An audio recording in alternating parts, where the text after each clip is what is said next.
Process management remains as important as it has always been.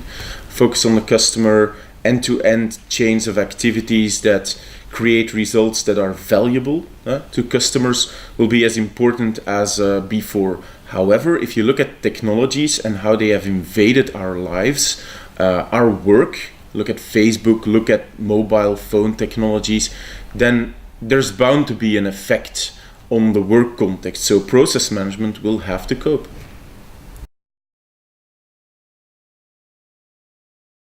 There's quite a few of them.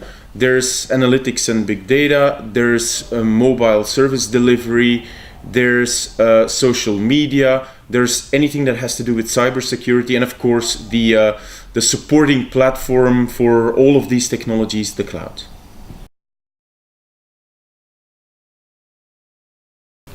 I think there's many technologies that can impact processes, and there's many processes that will be impacted by technologies. Look at customer-facing processes, the abilities we will have to really individualize, not just personalize, but individualize service delivery. But you could also think about HR processes. Why not crowdsource your next employee, or it might not even be an employee if you have a very specific task to source to a community. Look at the supply chain if you want. Think about everything connected in an Internet of Things. How that would change inventory management, for example. I think there's a whole bunch of examples where you can see and feel the impact of technology.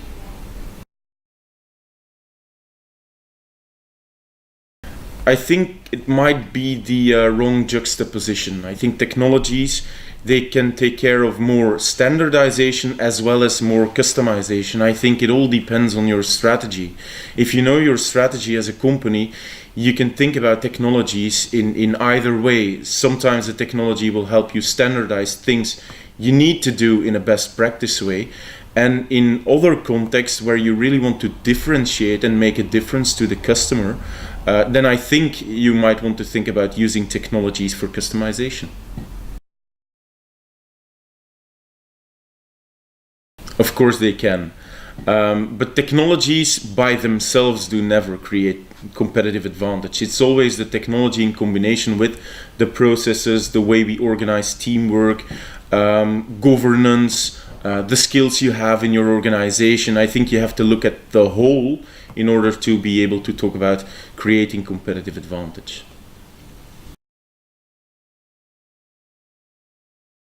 Look at them in a strategic way. That is in combination with all the organizational complements.